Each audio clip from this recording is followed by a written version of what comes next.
Hello guys, welcome to our channel Mantra Education, where our motto is to provide education because education leads to awareness. This is Nandita and I am back with the topic human health and disease. So let's get started. But before that, join our Telegram channel to ask your doubts and queries regarding any subject. So before starting the new topic, let's do the recap of the last introductory video. Last के introductory video में हम लोग ये पढ़े थे कि health का सीधा ये मतलब नहीं होता है कि किसी इंसान के पास अगर कोई डिजीज़ नहीं हो या अगर वो फिज़िकली फिट हो तो उसको हेल्दी बोला जाएगा। हेल्थ का सही डिफिनेशन ये है कि it could be defined as a state of complete physical, mental and social wellbeing.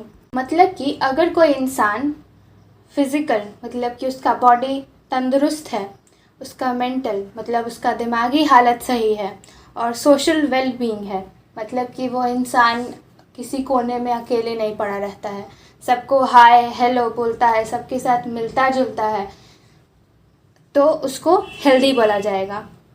और इस टॉपिक का सबसे इम्पॉर्टेंट पॉइंट जो है वो ये है कि विलियम हार्वे जो थे वो ब्लड सर्कुलेशन का डिस्कवरी किए थे।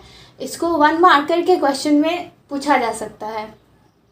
इसके आगे हम लोग देखे थे कि कौन कौन सा फैक्टर है जो हेल्थ को अफेक्ट करता है, जैसे कि जेनेटिक डिसऑर्डर्स। जेनेटिक डिसऑर्डर्स में होता क्या है, इसमें ये होता है कि किसी बच्चों में जीन लेवल पर कुछ चेंजेस आ जाते हैं जिससे उसको कोई डिजीज़ हो जाता है, उसको कहते हैं जेनेटिक डिसऑर्डर्स। इसके बारे में डिटेल में हम लोग जेनेटिक्स में पढ़ेंगे। और होता है इन्फेक्शंस, इसको हम लोग इस चैप्टर में पढ़ेंगे। और उसके बाद आता है lifestyle including food and water we take, rest and exercise we give to our bodies, habits that we have or lack etcetera.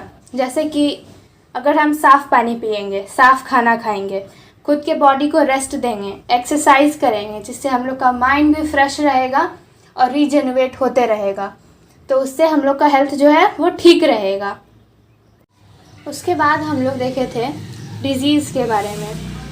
Disease और डिस्टर्ब्ड ईज क्या होता है, जब भी किसी के बॉडी में कोई भी एक या एक से ज़्यादा ऑर्गन अच्छे से काम नहीं करता है या फिर ये बोला जा सकता है कि वो पहले जैसा काम नहीं करता जैसे वो नॉर्मल कंडीशंस में करता था, तो उसको हम लोग डिज़ीज़ कहते हैं। तो अगर किसी को डिज़ीज़ होगा तो हम लोग को पता कैसे चलेगा कि उस इंसान को डिज़ीज़ है। डिज़ीज़ साइन और सिम्टम के माध्यम से हम लोग को पता चलता है। और ये साइन क्या होता है, साइन वो इफ़ेक्ट होता है उस हेल्थ प्रॉब्लम का जो कि डॉक्टर लोग ऑब्ज़र्व करके बताते हैं।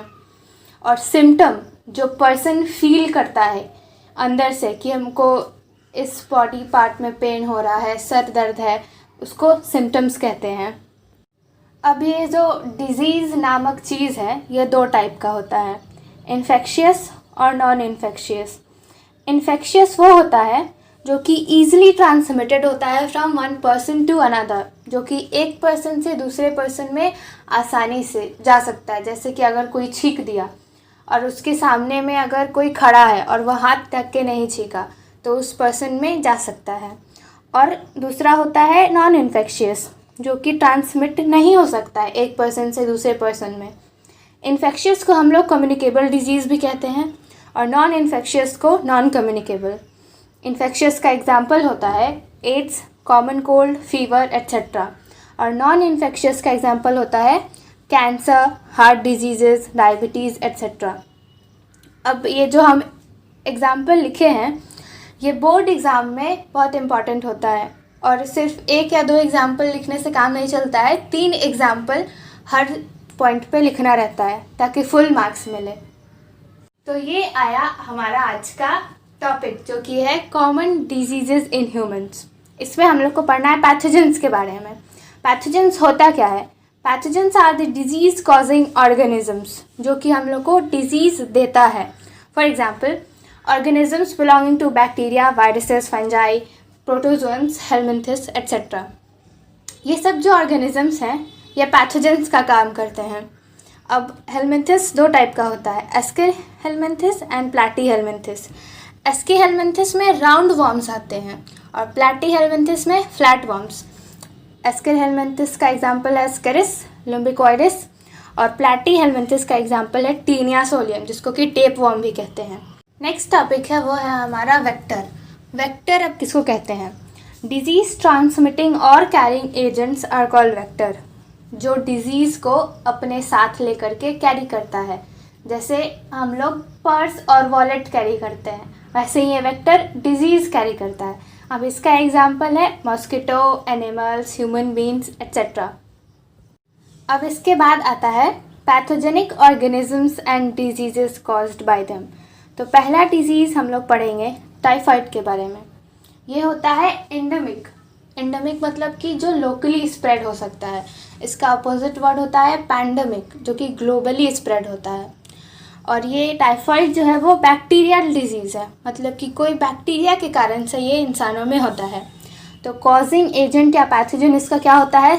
Salmonella typhi. इसका ट्रांसमिशन जो है वो कॉन्टामिनेटेड फूड या वाटर से होता है और ये हम लोग के बॉडी में आकर के दूसरे ऑर्गन्स में जाता है थ्रू ब्लड। इसका सिम्टम्स होता है sustained high fever that is 39 degree to 40 degree Celsius, weakness, stomach pain, constipation, headache and loss of appetite. अब वीकनेस क्यों होगा? ये जो साल्मोनेला टाइफी है ये हमारे स्मॉल इंटेस्टाइन में पहुंच जाता है और यहाँ पे जाकर के सारा हम लोग का न्यूट्रिशन चोरी कर लेता है, इसलिए हम लोग को वीकनेस होगा। और बॉडी में जाके शांत तो बैठा रहेगा नहीं, अपना कर्तव्य दिखाते ही रहेगा, इसलिए स्टमक पेन होगा, कॉन्स्टिपेशन होगा, हेडेक होगा। और कॉन्स्टिपेशन होने का ये भी वजह है क्योंकि हम लोग का बॉडी जो है वो एलियन चीज़ को रखना नहीं चाहता है अपने बॉडी में, जो कि हम लोग के बॉडी के लिए हार्मफुल हो।